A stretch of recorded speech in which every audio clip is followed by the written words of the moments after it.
திண்டுக்கல், திருவண்ணாமலை, புதுக்கோட்டை உள்ளிட்ட பல்வேறு மாவட்டங்களில் நடைபெற்ற முதலமைச்சர் கோப்பைக்கான விளையாட்டுப் போட்டியில் பள்ளி மாணவ மாணவியர் ஏராளமானோர் உற்சாகமாக கலந்து கொண்டு தங்கள் திறமைகளை வெளிப்படுத்தியது பார்வையாளர்களை வெகுவாக கவர்ந்தது. தமிழ்நாடு விளையாட்டு மேம்பாட்டு ஆணையம் சார்பில் முதலமைச்சர் கோப்பைக்கான மாவட்ட அளவிலான விளையாட்டுப் போட்டிகள் மாவட்டந்தோறும் நடைபெற்று வருகிறது. அதன் ஒரு பகுதியாக திண்டுக்கல்லில் உள்ள மாவட்ட விளையாட்டரங்கில் நடைபெற்ற போட்டியில் மாவட்டத்தைச் சேர்ந்த அனைத்து பள்ளிகளிலிருந்தும் ஆயிரக்கணக்கான மாணவ மாணவியர்கள் கலந்து கொண்டனர். இதில் தடகளம், ஈட்டி எறிதல், கால்பந்து, வாலிபால், கூடைப்பந்து, கபடி உள்ளிட்ட போட்டிகள் நடைபெற்றது. பல சுற்றுகளாக நடைபெற்ற போட்டிகளில் வெற்றி பெற்ற மாணவர்கள் மண்டல அளவிலான போட்டிகளில் பங்கு பெற உள்ளனர். பரிசளிப்பு விழாவில் பங்கேற்ற மாவட்ட ஆட்சியர் திரு ஹரிஹரன் முதல் 3 இடங்களை பிடித்த வீரர் வீராங்கனைகளுக்கு பரிசுகளை வழங்கினார். திருவண்ணாமலை மாவட்ட விளையாட்டரங்கில் நடைபெற்ற முதலமைச்சர் கோப்பைக்கான விளையாட்டுப் போட்டி பார்வையாளர்களை வெகுவாக கவர்ந்தது.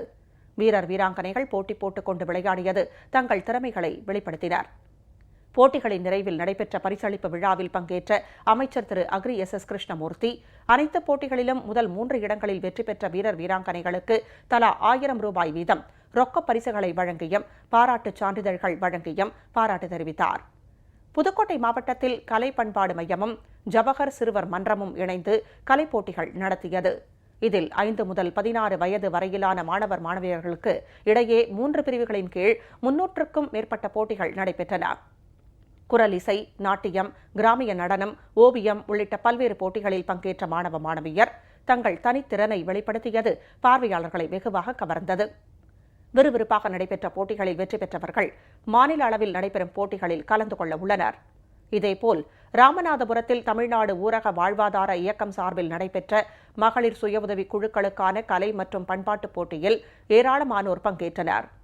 100 மீட்டர் ஓட்டம், குண்டு எறிதல், ரங்கோலி, கிராமிய பாடல் உள்ளிட்ட பல்வேறு போட்டிகளில் முதல் 3 இடங்களை பிடித்தவர்களுக்கு பரிசுகள் வழங்கப்பட்டன. இதனிடையே தமிழக அரசின் இந்து சமய அறநிலையத்துறை சார்பில் ராமேஸ்வரம் ராமநாத சுவாமி கோயிலில் பள்ளி மாணவ மாணவியர்களுக்கிடையே திருப்பாவை, திருவம்பாவை பாடல் ஒப்புவித்தல் போட்டிகள் நடைபெற்றன. இதில் ஏராளமான மாணவ மாணவியர்கள் கலந்து கொண்டு திருப்பாவை, திருவம்பாவை பாடல்களை ஒப்புவித்தனர். வெற்றி பெற்ற மாணவர்களுக்கு இந்து சமய அறநிலையத்துறை இணை ஆணையர் திரு செல்வராஜ் பரிசுகளை வழங்கினார்.